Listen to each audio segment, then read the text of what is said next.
अल्लाह की रहमत, ईमान, सब्र और शुक्र की एक इस्लामी कहानी। बहुत समय पहले पहाड़ों के बीच बसे एक गांव में हामिद नाम का एक नेक, मेहनती और ईमानदार आदमी रहता था। वह बहुत गरीब था, लेकिन उसके दिल में अल्लाह के लिए बेपनाह मोहब्बत और सच्चा भरोसा था। कहते थे कि वह कभी भी किसी हाल में अल्लाह का शुक्र अदा करना नहीं भूलता। उसकी पत्नी जैनब भी नेक और समझदार थी। दोनों के एक बेटा था, यासीन, जो उजला, चंचल और अल्लाह का जिक्र करने वाला बच्चा था। मुश्किलों का आगमन एक वर्ष गांव में बड़ा सूखा पड़ा। बारिश महीनों से नहीं हुई थी। खेत सूख गए, पशु मरने लगे और लोगों के घरों में खाने के लाले पड़ गए। हामिद का छोटा सा खेत था, लेकिन वह भी सूख गया। कई दिन तक वे आधे पेट खाना खाते, कभी कभी तो सिर भर पानी और खजूर पर गुजारा करते। एक दिन जैनब बोली, हामिद, क्या हम शहर जाकर नई नौकरी ढूंढें? शायद वहां कुछ मिल जाए। हामिद ने मुस्कुराते हुए कहा, जैनब, अल्लाह सब देख रहा है। कोशिश हम करेंगे, लेकिन जल्दबाजी में भरोसा नहीं खोएंगे। अभी हम दुआ और सब्र के साथ अपनी मेहनत जारी रखें। दुआ और सब्र। हर सुबह हामिद अपने बेटे यासीन को साथ ले जाता और सूखे खेतों में बैठकर तौबा और दुआ करता। ऐ अल्लाह, तू जो चाहे कर सकता है। हम तेरे बंदे हैं। तू हमें परीक्षा में डाल रहा है, तो हमें सब्र भी दे। गांव वाले अक्सर कहते, हामिद, दुआ से कुछ नहीं होगा। वक्त बुरा है, सब खत्म हो गया है। लेकिन हामिद कहता, जब तक सांस बाकी है, उम्मीद बाकी है। अल्लाह की रहमत कभी खत्म नहीं होती। मुसाफिरी की शुरुआत। एक दिन हालात बहुत बिगड़ गए। घर में सिर्फ एक रोटी बची थी। हामिद ने फैसला किया कि वह पास के शहर जाकर मेहनत मजदूरी करेगा। सुबह जब वह निकलने लगा, यासीन ने उसके हाथ में एक छोटा थैला दिया। अब्बा, इसमें वो 2 खजूर हैं जो मैंने बचा कर रखे थे। आप रास्ते में खा लेना। हामिद की आंखें भर आईं। उसने बेटे को गले लगाया और सफर पर निकल पड़ा। अजनबी से मुलाकात। रास्ते में पहाड़ों के बीच एक बूढ़े फकीर, दरवेश, बैठे थे। उनका चेहरा रोशन और आंखें गहरी थीं। उन्होंने हामिद से पूछा, कहाँ जा रहे हो बेटा? हामिद ने अपने हालात बताए।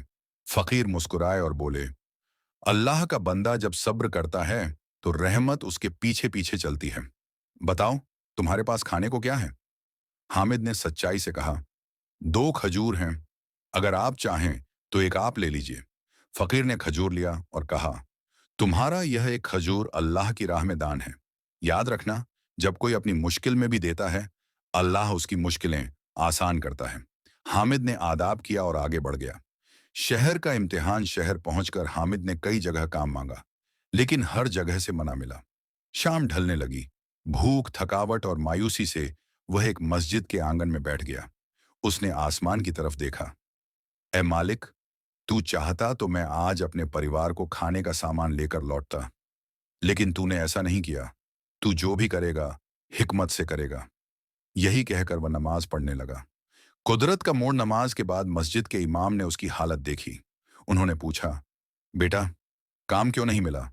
हामिद ने सारी बात बताई।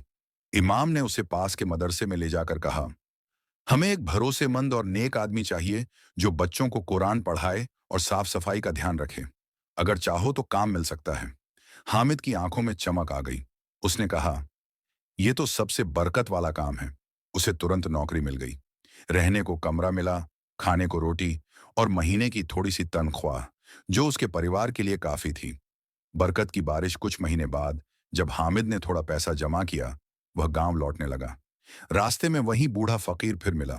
फकीर ने मुस्कुराकर कहा, अल्लाह ने तुम्हें वह दिया है जो तुम्हारी सोच से भी बढ़कर था। देखो, जब इंसान एक खजूर देता है, अल्लाह उसे बहुत गुनाह बढ़ाकर लौटाता है। हामिद हैरान रह गया। उसे याद आया कि उसने एक खजूर उसी फकीर को दिया था।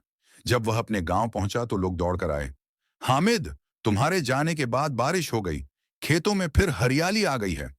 उसके घर के सामने उसका बेटा यासीन भागते हुए आया और बोला, अब्बा, अल्लाह ने हमारी दुआ सुन ली। हामिद ने उसे गले लगा लिया। कहानी की सीख, हिकमत। अल्लाह सब्र करने वालों के साथ है। अल्लाह की राह में छोटा सा दान भी बड़ी बरकत लाता है। मुश्किल समय परीक्षा है, सजा नहीं। मेहनत और भरोसा दोनों साथ हों तो रहमत बरसती है। उम्मीद कभी नहीं छोड़नी चाहिए।